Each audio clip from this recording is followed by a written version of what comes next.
Posse do Sr. Schiffer, ele declarou que, 2 dias antes, tinha visto em sonho as 3 vítimas cercadas de chamas e fazendo vãos esforços para escaparem.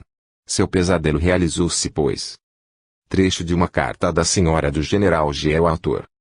Tive, em numerosas circunstâncias de minha vida, sonhos premonitórios e desconcertantes que comuniquei logo às pessoas que me cercam.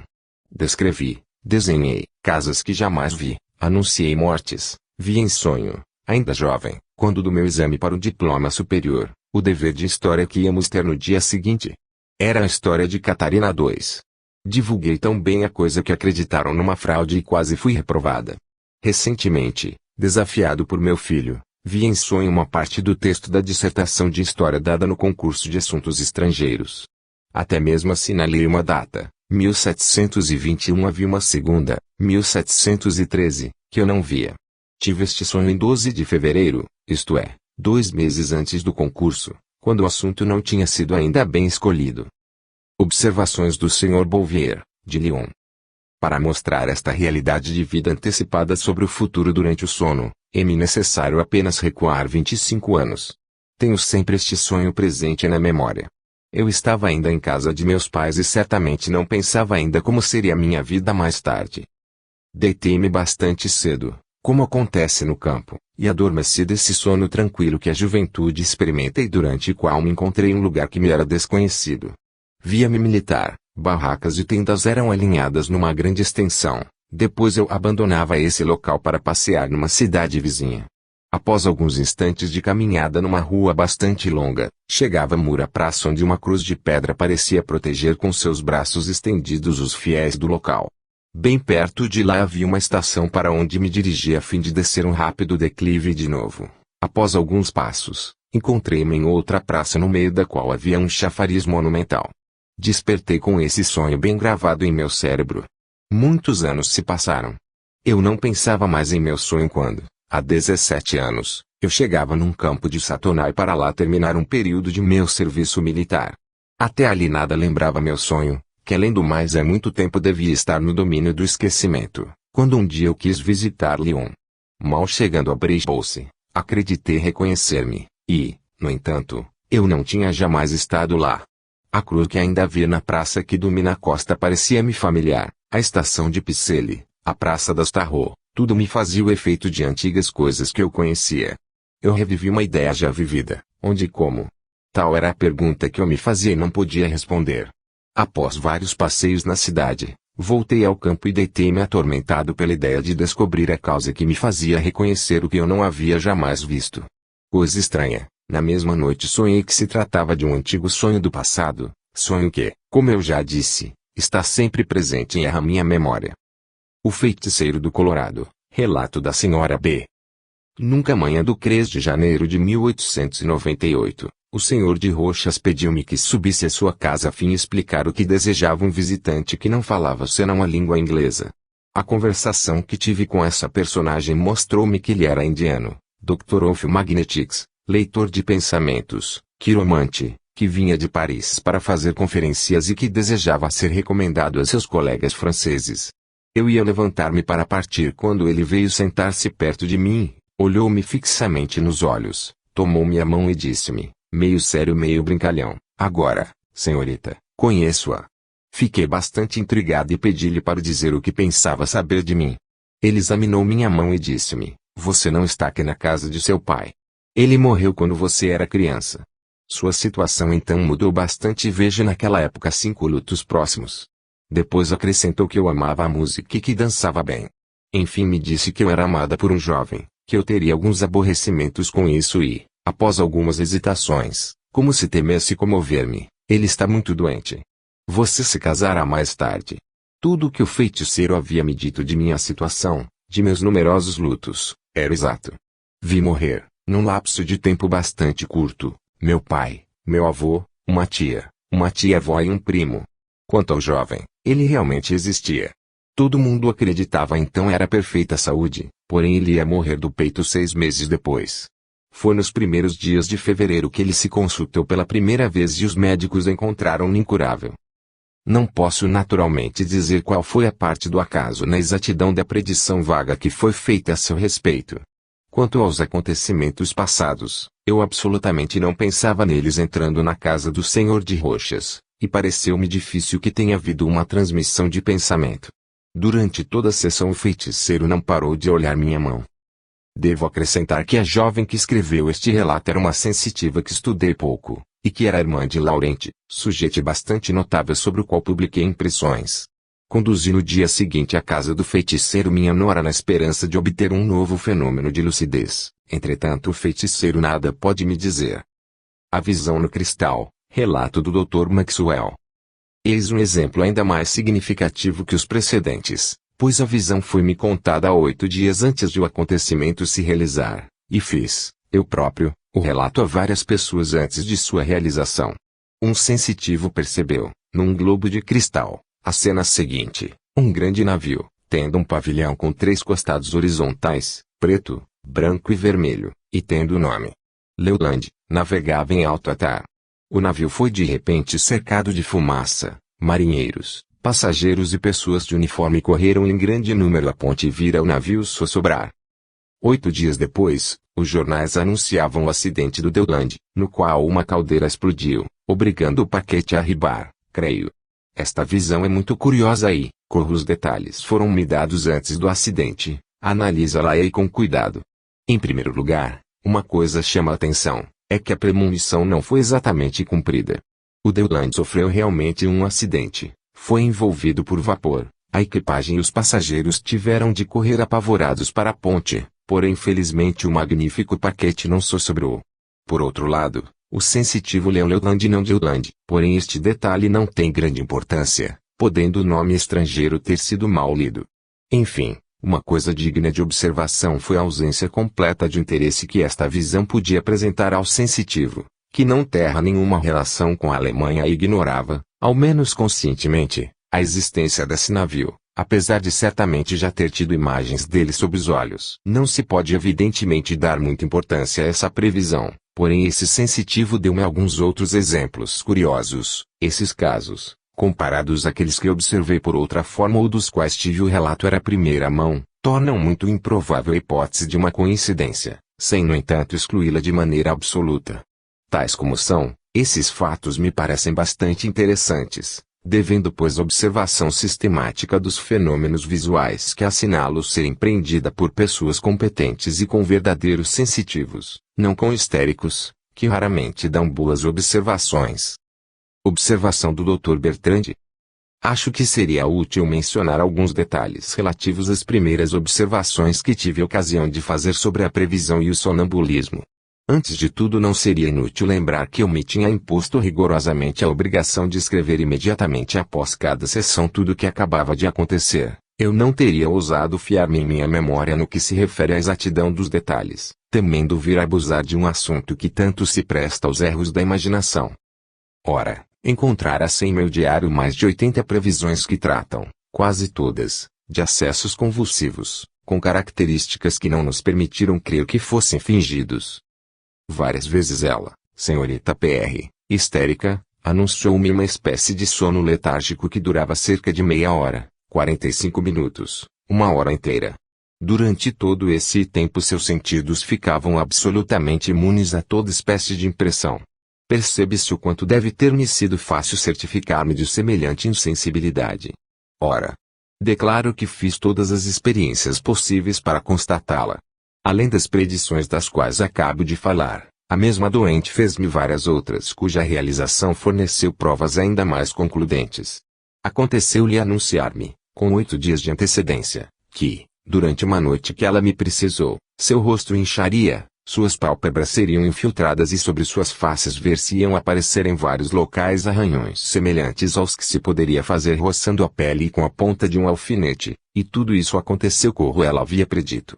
A mesma sonâmbula fez-me uma predição que merece menção particular. Anunciou-me em sono que sua doença terminaria por um delírio furioso que duraria 42 horas, e, com mais de 15 dias de antecedência, ela me predisse que perderia a razão na sexta-feira, 20 de outubro, às 2 horas da tarde, e que não voltaria-se senão no domingo, dia 22, às 8 horas da manhã. O delírio chegou como ela havia anunciado. Quase não a deixei durante todo esse tempo e, quando eu não estava perto dela, Alguns de meus amigos substituíam-me. Jamais vi nada semelhante ao que ela apresentou durante esses 2 dias. Certamente o único temor de sua predição, mesmo que ela soubesse, não teria sido capaz de produzir um efeito tão durável. É preciso acrescentar que, tendo inteiramente perdido a razão e toda a recordação de seu estado habitual, ela só saiu do estado de alienação completa em que se encontrava na hora indicada. Concluamos do que acabamos de dizer que a doente não conservava nenhuma lembrança das predições que fez no estado de sonambulismo e que, além do mais, vários dos acidentes preditos eram de natureza a não poderem ser produzidos por sua imaginação, principalmente se ela tivesse sabido no estado de vigília do que podia estar ameaçada. O caso do Barão Larrey. Relato sobre as experiências magnéticas feitas pela Comissão da Academia de Medicina, 186, junho de 1831. Esta observação, que se encontrava assinalada no relato original do Dr. Usson, página 453, foi suprimida por Foisake na edição impressa em 1833. Não se deve aceitar senão com muita desconfiança os relatos das pessoas que dizem ter previsto acontecimentos extraordinários. No entanto, há testemunhos que não se podem colocar em dúvida, e é a título disto que relatarei o fato seguinte acontecido com o célebre médico cirurgião, o Barão Larrey, que o contou a mim. Uma noite sonhou com 4 números para jogar na loteria e, no dia seguinte, apressado para ir ao consultório, pediu à esposa que jogasse por ele. Porém, qual não foi seu desapontamento, chegando em casa, ao saber que números tinham saído e que seu pedido havia sido esquecido. Foram citados vários casos semelhantes. Se estivéssemos tentados a atribuir este caso ao acaso, eu pediria ao leitor que se lembrasse de que o jogador tinha 2.555.189 chances contra ele. O caso do Dr. Gallet. Os análises de ciências psíquicas relatam um caso bastante nítido contado com todas as provas de apoio pelo Dr. Geley, de Annecy, e que se passou com seu confrade, o Dr. Gallet, então estudante de medicina em Lyon. Número duplo, de 1 graus e 16 de outubro de 1910. No dia 27 de junho de 1894, cerca de 9 horas da manhã, o Sr. Gallet, com muita atenção, preparava-se para um exame quando, de repente, foi distraído de seu trabalho por um pensamento tão obcecante que ele não pôde evitar escrevê-lo em seu caderno de notas. Esta frase era textualmente: o Sr. Casimir Pereira é eleito presidente da República com 451 votos. Isto se passou antes da reunião do Congresso que devia acontecer no mesmo dia e, no entanto, a afirmação aconteceu no presente e não no futuro. O Sr. Gallet comunicou em seguida a frase a vários camaradas que não a levaram a sério e que ficaram bastante admirados quando, algumas horas mais tarde, os jornais a confirmaram. Capítulo 7. A fatalidade e o livre-arbítrio. A visão do futuro parece indicar que este, já tendo sido fixado, não pode ser mudado. Esta questão vem preocupando há muito tempo os pensadores, e vamos reproduzir algumas de suas reflexões a esse respeito. Já foram vistos exemplos citados por alguns deles no capítulo precedente, em que se vê que, se o futuro podia ser previsto em suas grandes linhas, podia também ser influenciado nos detalhes por nossa própria vontade. Deleuze, Memorial sobre a faculdade dar visão. É impossível, dizem, prever o futuro, porque este não existe. Se não fôssemos dotados da admirável faculdade da memória, poderíamos tecer o mesmo raciocínio acerca do passado. E toda a força desta objeção reside no sentido muito rigoroso que damos a esta frase: o futuro não existe. Apenas o presente tem existência real. Se o passado tem existência relativa a nós é porque deixou vestígios. Ele existe por seus efeitos, com o futuro existe em germe. O passado produziu o presente, ele é a sua causa. Quando consideramos o passado, vemos a causa em seus efeitos. Quando consideramos o futuro, vemos os efeitos na causa. Colocados num ponto de duração do tempo, podemos igualmente dirigir nosso olhar para frente ou para trás. Porém, em nosso estado habitual estamos sempre voltados para o mesmo lado. No estado de sonambulismo, de exaltação ou de crise, podemos nos voltar para o lado oposto. Camille Flammarion, sua opinião sobre a premonição e o livre-arbítrio. Se o futuro é inevitável, que é feito de nossa liberdade? Filosofia sem dúvida um dia conciliar estas duas contradições aparentes, pois temos o sentimento de podermos escolher e o da utilidade de nossos esforços realizados, e todo o progresso dos povos ocidentais é devido precisamente à ação intelectual, oposta ao fanatismo dos orientais. Fatos aparentemente contraditórios já se explicam hoje pelo conhecimento das coisas, por exemplo a elevação, a levitação de um pesado pedaço de ferro sob a influência de um ímã. A ascensão de um balão é tão natural quanto a queda de uma pedra. Que os moralistas, pois, não contestem consequências de uma certa necessidade determinada antecipadamente por recusar-se a admitir previsões de futuro reconhecidas e controladas. Determinismo não é fatalismo. Franz Ettinger, Apologia do Cristianismo. Quando nos envolvemos pelo pensamento, ficamos ligados e formamos o mesmo todo com o universo inteiro, com o nosso sistema solar, com a Terra e, sobretudo, com a natureza que nos cerca. Nossa essência é continuamente atravessada e influenciada, independente de nossa vontade, por irradiações vitais de todas essas esferas e admiramo-nos muito menos com certas percepções misteriosas de nossos nervos, com certos pressentimentos extraordinários.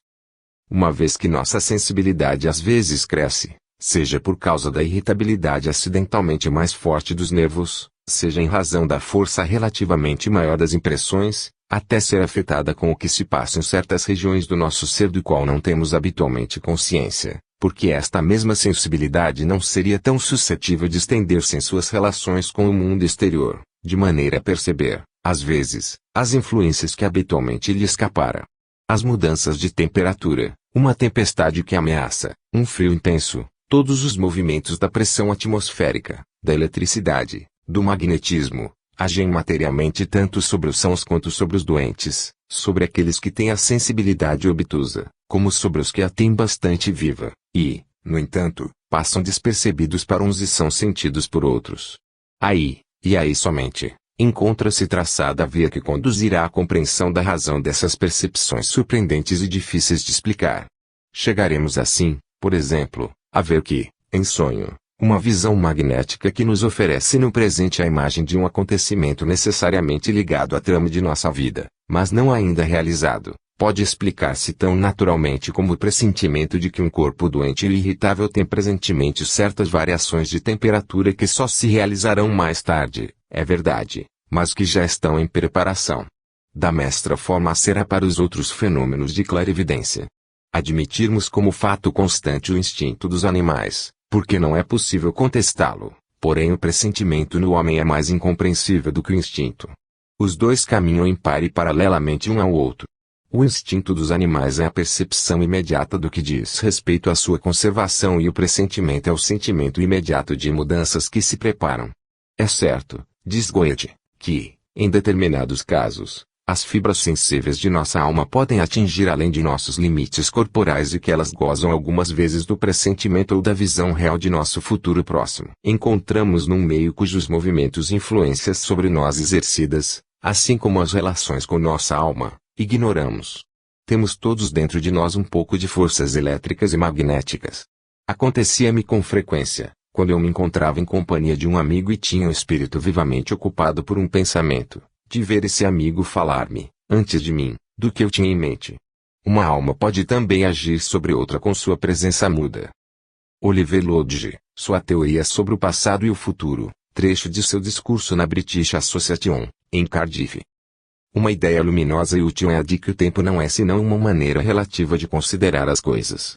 Movimentamos no meio dos fenômenos com uma rapidez determinada e interpretamos essa caminhada de maneira subjetiva antes de interpretá-la de maneira objetiva, como se os acontecimentos se movimentassem necessariamente nessa ordem e exatamente com essa rapidez.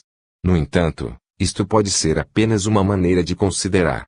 Em certo sentido, os acontecimentos podem sempre existir, tanto no passado quanto no futuro, e somos talvez nós que chegamos a eles e não eles que se produzem. O exemplo de uma pessoa viajando num trem pode nos ser útil. Se ela não pode jamais deixar o trem nem modificar sua rapidez, é provável que considere as diversas paisagens como necessariamente sucessivas e que seja incapaz de conceber sua coexistência. Luc Desages, o instinto de previsão nos animais. A espécie de abelha chamada solitária não é excelentemente dotada sob este aspecto. Sua existência é limitada a alguns meses durante os quais deve tornar-se mãe. Põe seus ovos em buracos de muros, porém morrerá antes que eles saiam da casca. Ela sabe disso, se precave contudo, Os ovos tornar-se-ão no ponto perfeitamente abrigados e escondidos. As larvas, quem as nutrirá? Ela, ou a menos seus cuidados previdentes. Ele em campo. De longe, a uma légua talvez, ela vê um verme e caça a golpe certeiro. Essa espécie de verme, do qual ela pega vários espécimes, é a única que lhe convém. Leva presa a seu muro, dobra as vítimas em dois, e as força a entrarem no ninho, pois seu calor deve chocar os ovos. Mas quem impedirá o verme de sair, uma vez a abelha morta? Ela fura levemente seus malfadados hóspedes, não o suficiente para matá-los. Eles viverão enfraquecidos até o dia em que as larvas, fora de seus envoltórios, poderão nutrir-se de sua substância. Quem deu a esta abelha esse dom admirável de previsão?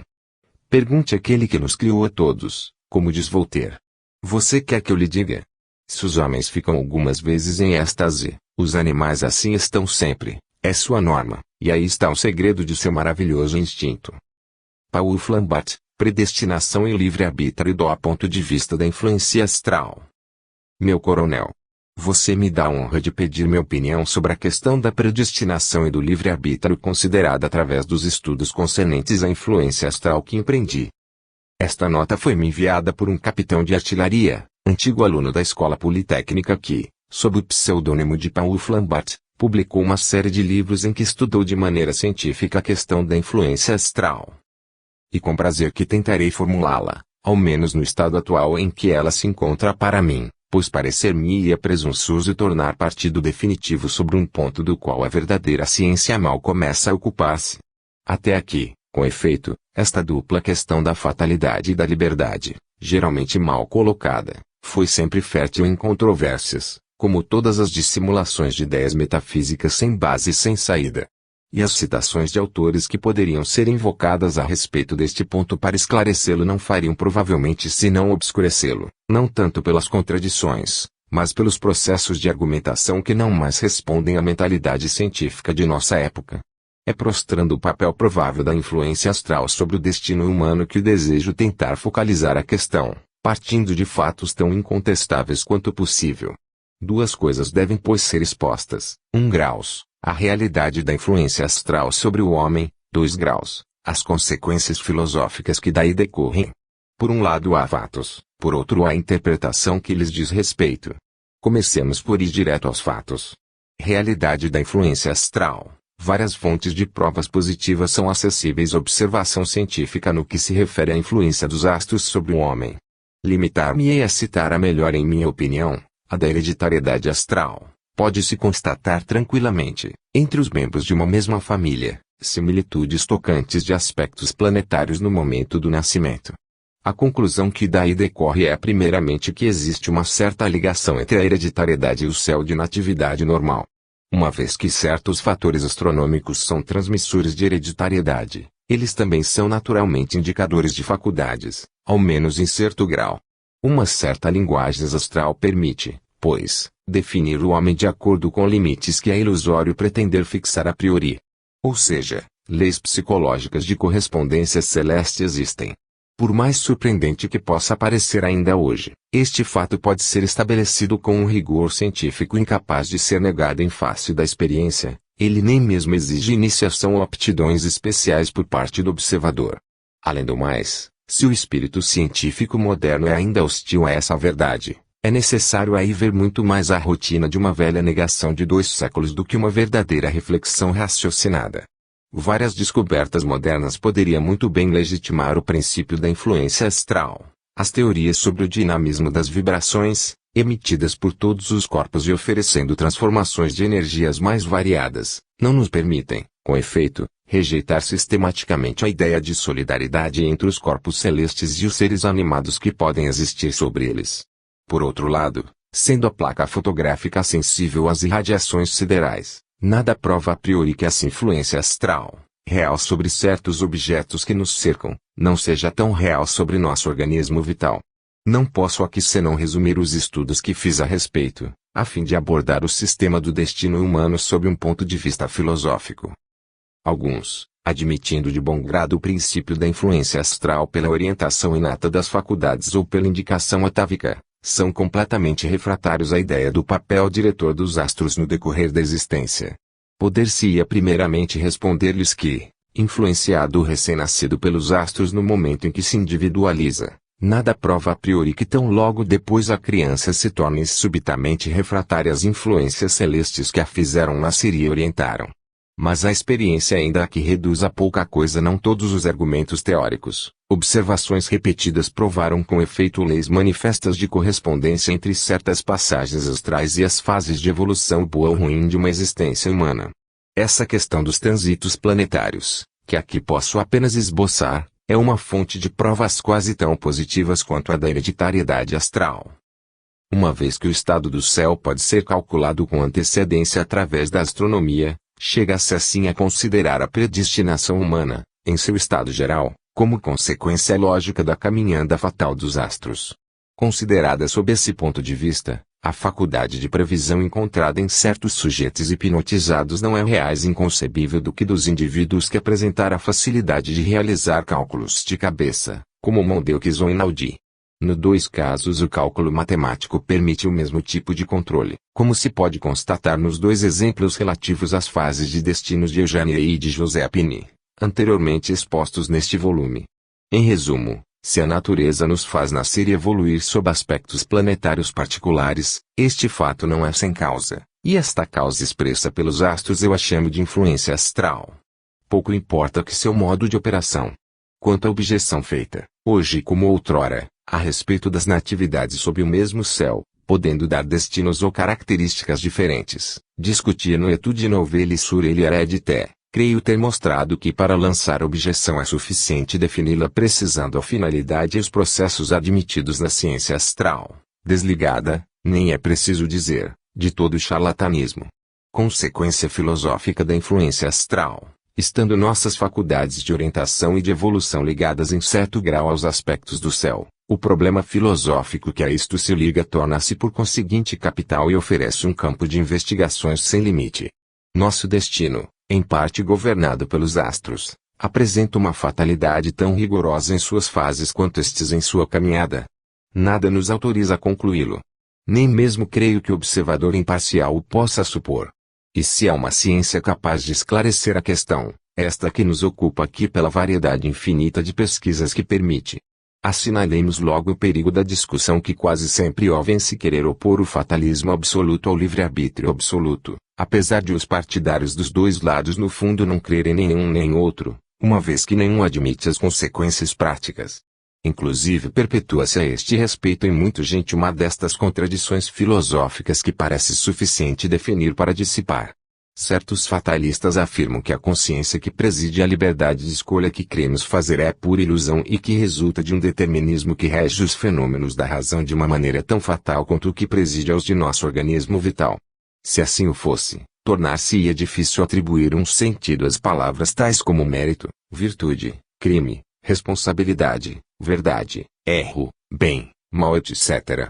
E a linguagem do homem assim como seus esforços tornar-se-iam não somente ilusão, mas absurdo geral para todos, a qual o determinismo escapa menos do que qualquer outra coisa.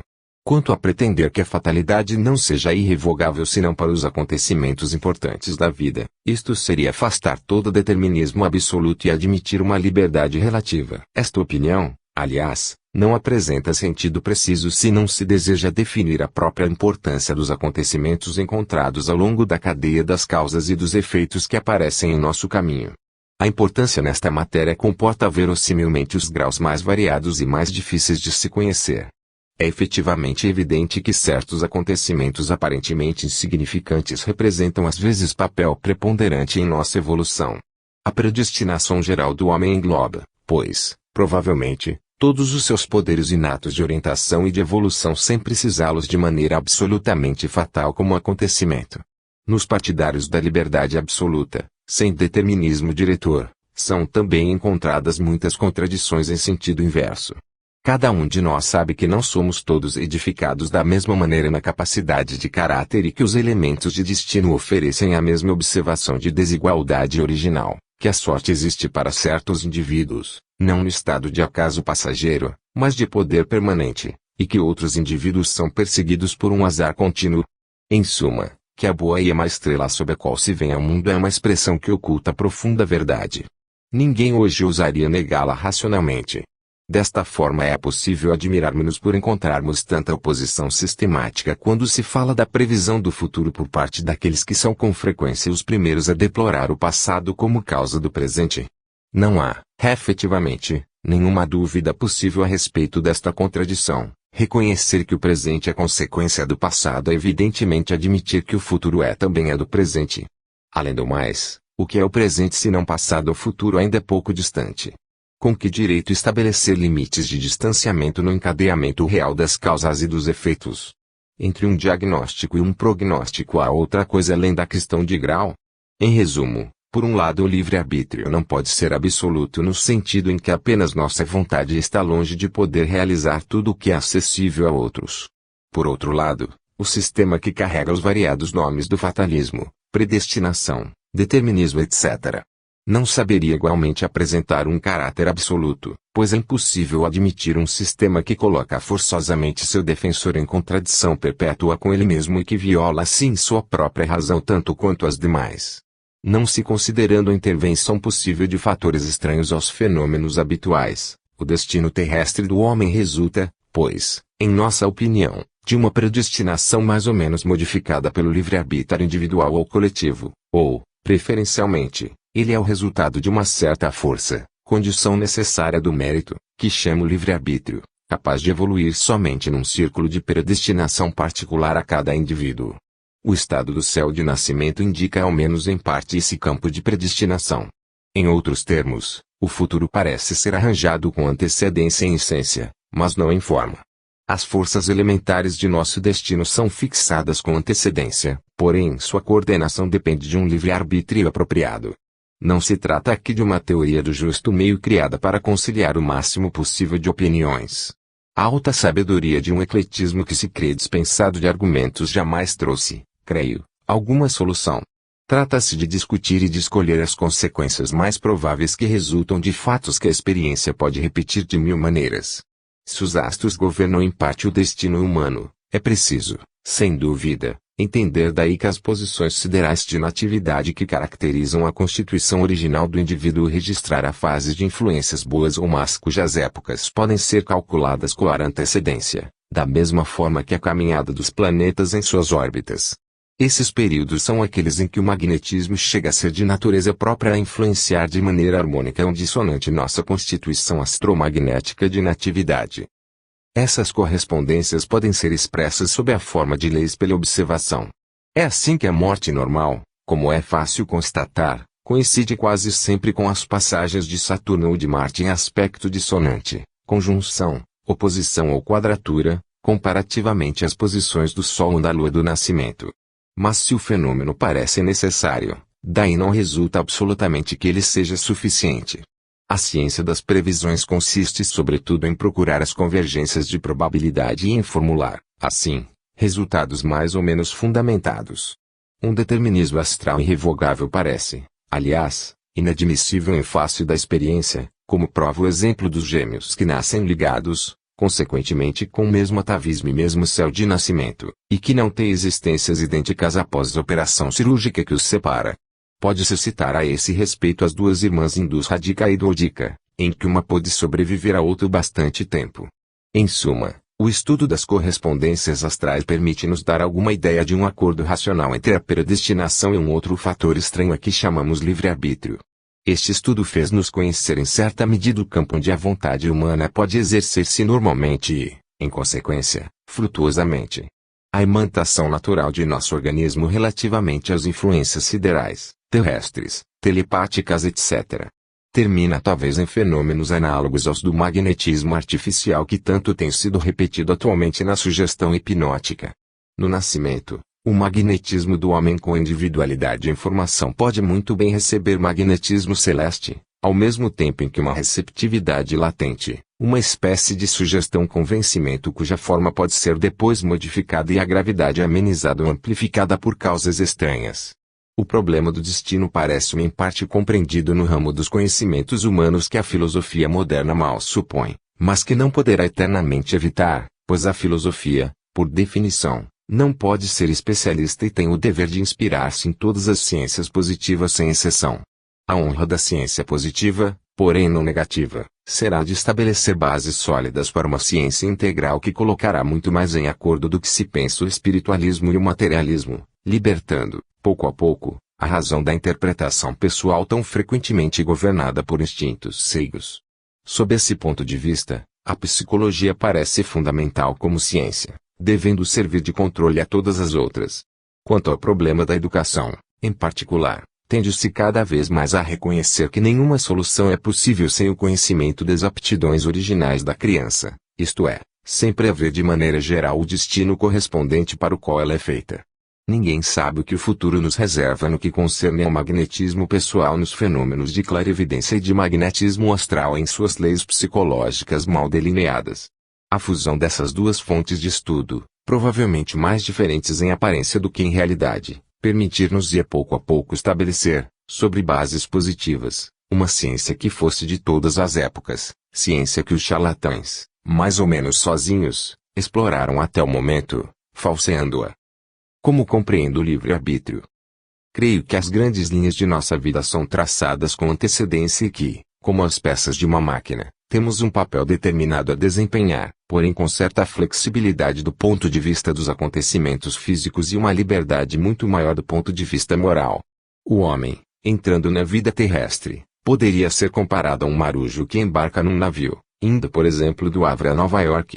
Sabe-se com antecedência que ele não poderá afastar-se de sua rota e pode-se até precisar, de acordo com as regras conhecidas da disciplina, quais serão os mínimos detalhes de sua vida cada dia, porém se sua liberdade está entravada por este lado, ela lhe permanece completa para sua vida espiritual, e unicamente dele que depende sua conduta, que faz dele um bom ou mau marujo. O homem se move e Deus o conduz. Quarta parte. Objeções e hipóteses. Capítulo 1. As mudanças de personalidade. Há alguns anos, o Sr. Charles Richet permitiu-me assistir a mudanças de personalidade criadas por sugestão. Era uma senhora que se tornava sucessivamente general, arcebispo de Paris, cortesão etc. As sugestões podem dar-se nos sujeitos sensíveis desde o estado de vigília, ou melhor, num estado bem próximo determinado por uma emoção qualquer e que estudei sob o nome de estado de credulidade.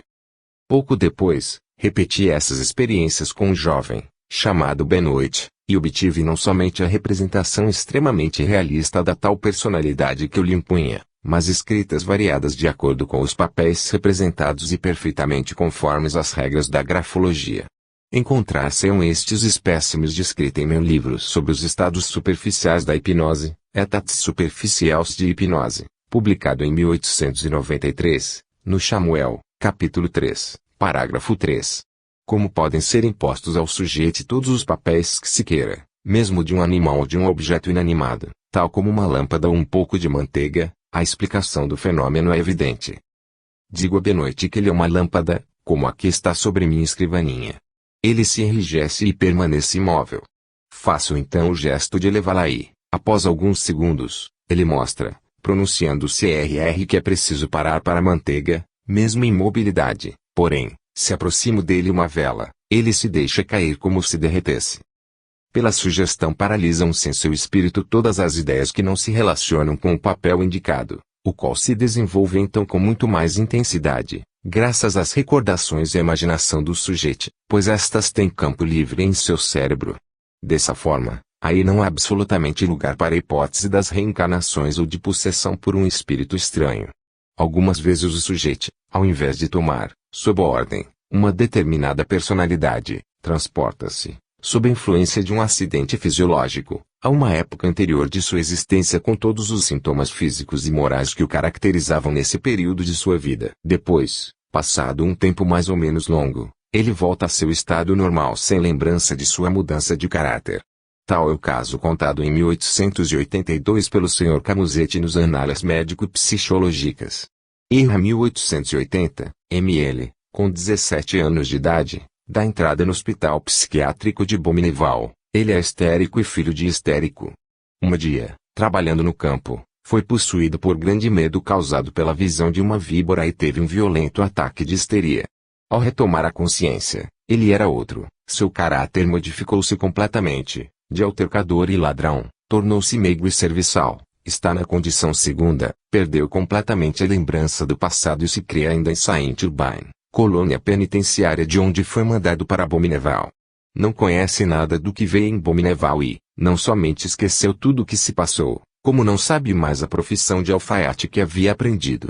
Esta condição segunda dura 1 ano, após o qual, depois de um violento ataque de histeria, volta ao que era anteriormente, viciado, guloso e arrogante. Enfim, acabou por evadir-se. Pego de volta, apresentou fases semelhantes. Um caso análogo foi estudado pelo Dr. Azan, de Bordeaux, de quem colhe os seguintes detalhes. Em 1858, fui chamado a prestar cuidados a uma jovem. Félida X, por seus pais considerada louca. Tinha então 15 anos. Era uma histérica com convulsões, laboriosa e inteligente, e de caráter sério e quase triste. Eis o fenômeno principal que se apresentava e que havia apavorado a família e os que a cercavam, quase todo dia, sem causa conhecida ou sob o império da mínima emoção, ela é tomada do que chama sua crise. Na realidade, ela entra em seu segundo estado. Eis como, ela está sentada, seu trabalho de costura na mão. De repente, após uma dor nas têmporas, adormece um sono profundo do qual nada pode tirar e que dura 2 ou 3 minutos, em seguida desperta. Porém está diferente do que era anteriormente, está contente, risonha, continua cantarolando o trabalho iniciado, faz gracejos com quem a cerca, sua inteligência está mais viva e não sofre das muitas dores nevrálgicas de seu estado habitual. Neste estado, que chamei de sua condição segunda, Félida tem consciência perfeita de toda a sua vida, recordando-se não somente de sua existência habitual, mas dos estados semelhantes àquele no qual se encontra. Após o tempo variável, de repente a alegria de Félida desaparece, sua cabeça inclina-se sobre o peito e ela cai num estado de torpor. 3 ou 4 minutos se passam e ela abre os olhos para entrar de novo na existência habitual. Isto real é percebido, pois continua seu trabalho com ardor, quase obstinadamente. O mais frequentemente é um trabalho de costura começado no período que precede. Ela não o conhece e é-lhe necessário um esforço de espírito para compreendê-lo. Esquece tudo o que se passa na condição segunda, porém conserva todas as outras lembranças relativas à sua vida normal. A duração das condições segundas tem pouco a pouco aumentado e, ao final de 30 anos de observação pelo Dr. Azan, elas ocupam quase que a vida inteira de Félida. A passagem da condição primeira à condição segunda tornou-se cada vez mais curta e hoje é quase instantânea. Nota da editora: o interessantíssimo caso Félida, bem como outros casos de múltipla personalidade tão ou mais curiosos, foi exaustivamente estudado na obra Condomínio Espiritual, de Hermínio C. Miranda, editora Fé. O Dr. Princetti teve, como médico, ocasião de estudar uma moça, Belchamp, que apresentou 4 personalidades diferentes. Quando foi chamado, em 1898, pela senhorita Belchamp para tratar de seus distúrbios neurastênicos graves, esta moça era uma pessoa muito séria, reservada, profundamente religiosa, aplicada em seus estudos e de escrúpulos excessivos, em suma, uma espécie de santa. Era o estado B. Hipnotizada, ela era mesma com menos inibição, mais à vontade e com maior memória. Era o estado B2. Foi durante o tratamento hipnótico que Prince a viu de repente dar lugar a uma natureza totalmente diferente, B3, extremamente viva, travessa, espécie de criança revoltada e quase diabólica, chamando-se Sally e falando da senhorita Belchamp na terceira pessoa, com aversão não disfarçada por seu caráter muito sério e tímido. Um exame prolongado fez supor ao Dr. Morton que Sally não era outra senão a subconsciência da senhorita Belchamp. Subconsciência normalmente desenvolvida por consequência de dissociação mórbida e pouco a pouco emancipada a ponto de constituir uma verdadeira segunda personalidade, coexistente com a personalidade habitual da qual ela conhece todos os pensamentos, mas diferindo dela por sua consciência própria e seu temperamento particular. Mais tarde, enfim, em 1899, em consequência de uma grande emoção, manifestou-se de repente uma terceira individualidade, B4, que, do ponto de vista do caráter, era uma espécie de intermediária entre as duas precedentes, nem santa, nem diabo, porém mais essencialmente mulher ou talvez moça. Do ponto de vista da memória, ela se lembrava de toda a infância e juventude da senhorita Belchamp, porém apresentava a ignorância total dos 6 últimos anos a partir de um choque emotivo violento ocorrido em 1893. O Dr. Prince se pergunta se esta última vinda não era a verdadeira senhorita Beauchamp, que o choque em questão teria suprimido e que teria subitamente reaparecido, após um eclipse de 6 anos, sob o golpe de uma emoção, lembrando o choque primitivo. Conhecem-se, efetivamente, vários exemplos desse tipo. No caso, o tratamento devia consistir em restabelecer de maneira durável a personalidade original, substituindo-a, por uma sugestão apropriada, as subpersonalidades patológicas surgidas de sua desagregação. O Dr. Prince descreveu com detalhes em seu livro como chegou, pela sugestão, auxiliado pela eterização e através de uma série de fases hipnóticas sabiamente combinadas, comparáveis às etapas sucessivas de uma preparação química, a recriar, por uma espécie de síntese artificial, a personalidade normal que existia virtualmente, se assim se deseja, sob essas dissociações mórbidas, mas que um fatal encadeamento de circunstâncias adversas havia, desde a infância, impedido sempre de existir efetivamente. Esta personalidade autêntica, B5, possui todos os conhecimentos adquiridos e a memória completa das outras, B1, B2 etc., que delas são apenas pedaços ou deformações. Do ponto de vista do caráter, ela é um amálgama harmonioso ou um feliz compromisso entre as tendências contrárias e excessivas que assinalavam suas personalidades parciais. E que esta pessoa verdadeira e normal enfim reencontrada é o que prova o único critério empírico e biológico que pôde ser admitido para a normalidade, a saber, a adaptação às necessidades da vida. Esta nova personalidade distingue-se, com efeito, de todas as caricaturas mórbidas que haviam tomado seu lugar, por sua perfeita saúde física e mental. Ela não é mais neurastênica, nem sugestionável, nem dissociável em uma série de personalidades alternantes ou de fenômenos de automatismo. Em suma, ela apresenta a permanência, a posse de si mesma e de todas as suas faculdades, a unidade harmoniosa, que são a característica de todo indivíduo normal. No momento em que o Dr. Prince publicou seu livro, a senhorita Beauchamp, recuperada, vivia regularmente há 6 meses, o que é bastante, se lembrarmos que anteriormente ela ia apenas um perpétuo vai-vem entre seus diversos estados de dissociação. M.R., de quem colhi quase que literalmente o relato dos detalhes que precedem, termina o resumo do livro de Prince por esta reflexão. Há neste livro de pura ciência páginas tão pungentes que nos arrepiamos. Por exemplo, aquelas em que aparece a necessidade de sacrificar a habitual e séria senhorita Beauchamp, que todos que a cercam conhecem há anos, ou a engraçada Sally, que só pede para viver, em proveito de uma senhorita Beauchamp normal mas não existente ainda. Verdadeiro homicídio psicológico de personalidades tão reais e conscientes quanto você e eu, tão ligados à existência. Pergunto-me, por meu lado, se a personalidade recomposta pelo Dr. Prince é mesmo a personalidade normal da senhorita Beauchamp, seria necessário, para disso nos assegurarmos, constatar que neste estado o sujeito não apresenta o fenômeno da insensibilidade, como acontece em todos os casos tão numerosos que já foram observados relativamente às personalidades fictícias criadas por sugestão. O que me fez supor que esta personalidade B5 é uma nova personalidade sonambúlica e que ela possui a memória dos estados BL, B2, B3 e B4, faculdade própria, como vimos, as personalidades que se desenvolvem em sonos cada vez mais profundos.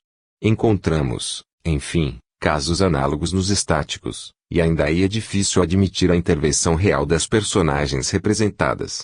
Um dos exemplos mais típicos é o seguinte: quando Santa Madalena de Pazzi estava em êxtase, falava, como que em diálogo, ora com o Verbo encarnado, ora com o Espírito Santo, a Virgem Santa ou outros santos, fazendo perguntas e dando respostas em seus nomes ou em seu próprio, segundo as circunstâncias. Não era difícil, neste caso, discernir em nome de quem ela falava, pois mudava de voz a cada vez. Quando falava em nome do Pai, servia-se de voz elevada, grave, dando às suas palavras certa majestade da qual não podia fazer ideia aquele que não a tivesse ouvido. Se falava em nome do Filho ou do Espírito Santo, empregava igualmente uma voz nobre e alta, porém ao mesmo tempo doce e graciosa. Quando, ao contrário, falava em seu próprio nome, sua voz era tão surda que mal era ouvida. Falava de maneira tão sensível que parecia querer aniquilar-se. Capítulo 2. O caso de Mireille. 1. Nas ciências espíritas produz-se com frequência, espontaneamente, mudanças de personalidade chamadas de encarnações.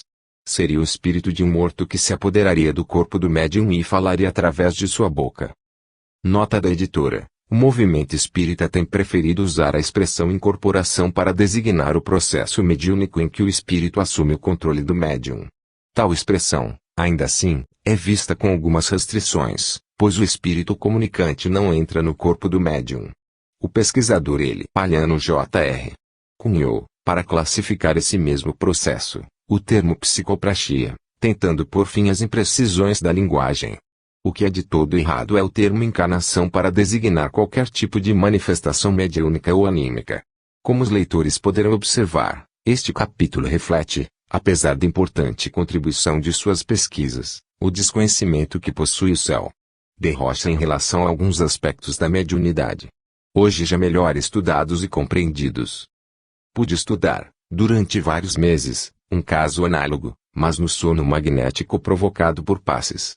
Encontra-se nas revelações do sujeito, como nas experiências relatadas precedentemente, uma persistência singular que parece provar que há outra coisa além de um simples jogo de imaginação, análoga aos sonhos habituais que são devidos às recordações mais ou menos nítidas de impressões percebidas no estado de vigília e que se ligam acidentalmente por associações de ideias de maneira análoga às figuras produzidas numa brincadeira de criança tão em voga na época de minha juventude e que era chamada de caleidoscópio. 2. Mireille, da qual já se falou, página 206, era, em 1894, uma mulher de cerca de 45 anos que eu conhecia desde minha infância e cuja mãe já era um sujeito notável, possuindo às vezes no sono provocado o dom da visão à distância e inspiração dos remédios. Muito inteligente e de caráter elevado, cultivava as artes com sucesso, porém não possuía senão instrução bastante ordinária e não era absolutamente versada em literatura teosófica, espírita ou ocultista. Todavia é preciso acrescentar que ela havia vivido bastante tempo no mundo parisiense onde as questões de ciência e filosofia apresentavam-se frequentemente nas conversações e sei que assistiu a uma conferência da senhora Annie Besant. Mireille, sofrendo de uma doença interna, pediu-me, há alguns anos, para magnetizá-la a fim de aliviá-la. Adormeceu desde a primeira sessão e, como ela estivesse bem, aprofundei progressivamente a hipnose até o momento em que seu corpo astral se desprendeu. Eis, a esse respeito, alguns detalhes de acordo com meu registro de experiências.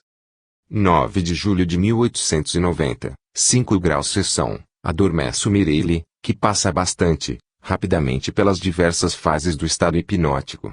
Ela vê formar-se, não uma espécie de duplo situado a cerca de 1 metro de si, como se produz com Laurent, Senhora Lambert, Senhora Oi e Senhora Z, mas um envoltório que a cerca por toda parte, como um sino, e que segue, a alguns centímetros de distância, todas as sinuosidades da superfície de seu corpo.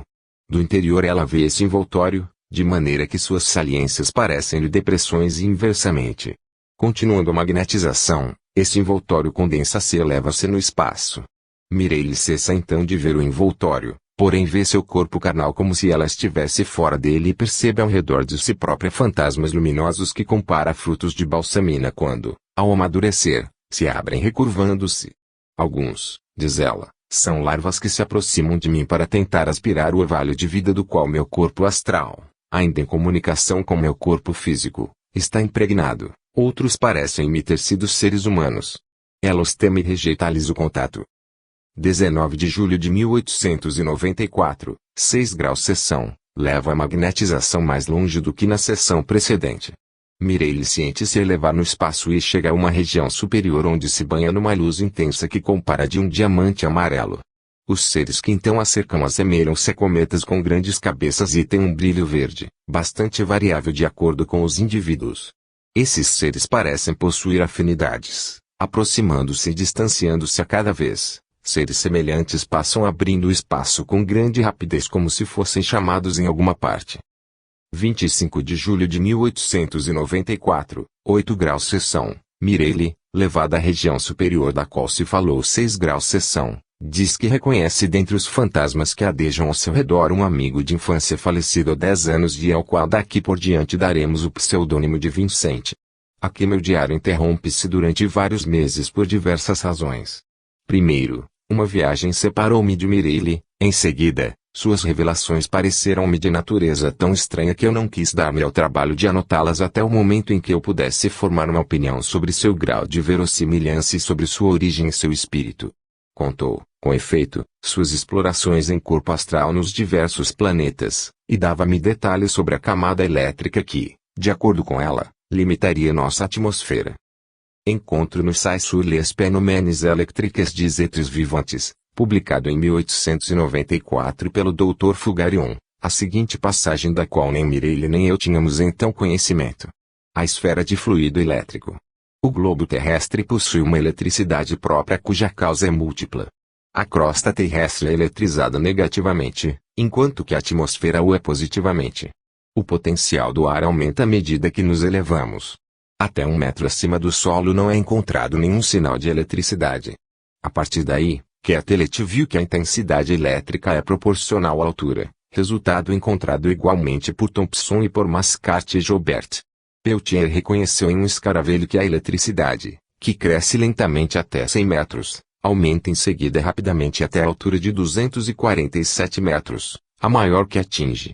As observações feitas a respeito das ascensões aerostáticas provaram que o ar das regiões altas, 6 a 7 mil metros, é fortemente carregado de eletricidade positiva. Uma camada espessa de fluido elétrico parece então inundar as camadas superiores e reinar nos limites de nossa atmosfera. Essa esfera etérea corresponde à zona de fogo, ao céu de fogo dos antigos. No estado de Baroda, Índia, crê-se que o local de estada das almas após a morte ou Vaiuloka, é uma porção do espaço circundando a Terra. Diz-se que a Terra tem 7 envoltórios e que Vayu, o ar é um deles, e a eletricidade, um outro. Quanto a Vincent, assistiu durante algum tempo a nossas sessões e, quando Mireille o interrogava, ele lhe respondia numa espécie de transmissão de pensamento, de forma que eu era naturalmente levado a supor que era ela mesma quem se respondia a si própria. Porém, mais ou menos no mês de novembro de 1894, Vincent desapareceu de repente e não veio mais às nossas evocações. 3. No início de janeiro de 1895, Mireille, desprendida de seu corpo físico, foi surpreendida pela visão de 2 círculos luminosos planando acima de nossas cabeças. Apesar de minhas perguntas reiteradas e sua inclinação por querer encontrar uma explicação para tudo, ela declarou não suspeitar absolutamente do que isso poderia ser. Sem inquietar-me muito, continuei minhas explorações no outro mundo. Um dia eu quis enviá-la a Marte. Ela foi detida pela sua camada elétrica, que lhe pareceu muito mais intensa do que ao redor da Terra e na qual não ousou penetrar. Segundo ela, havia água nesse planeta, uma vez que às vezes nuvens interceptavam sua visão. Via brilharem os mares e cintilar o gelo dos polos. Percebeu canais de grande largura. Acrescentava que esses canais haviam sido escavados através dos continentes pelos marcianos que, apesar de anfíbios, viviam de preferência dentro d'água e dela se serviam para irem de um mar a outro. Os marcianos seriam seres infinitamente superiores aos homens pela força física, mas inferiores em inteligência. De repente ela parou de falar e caiu em síncope com um enfraquecimento cada vez maior do pulso. Apressei-me em procurar despertá-la por um ato enérgico da vontade e passes transversais. Após 1 minuto ou 2, o corpo começou a mexer-se e ouvi admirado as seguintes palavras pronunciadas em tom brusco absolutamente diferente do que apresenta habitualmente o sujeito. Você a fez escapar muito bem. Por que não a reteve? Você bem sabe que ela é muito curiosa. Se eu não tivesse estado lá, ela estaria perdida, tanto para você quanto para mim. Quem é você, pois?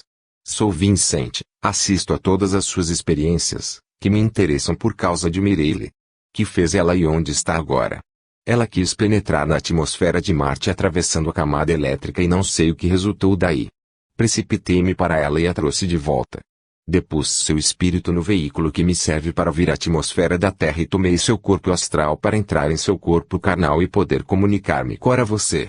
Você poderia devolvê-la? Sim, tome-lhe as mãos e projete fluidos em seu corpo para ajudar-me a desprender-me. Foi o que fiz. Após alguns instantes, Mireille pareceu despertar de um profundo sono, abatida de fadiga, falando com dificuldade e por monossílabos.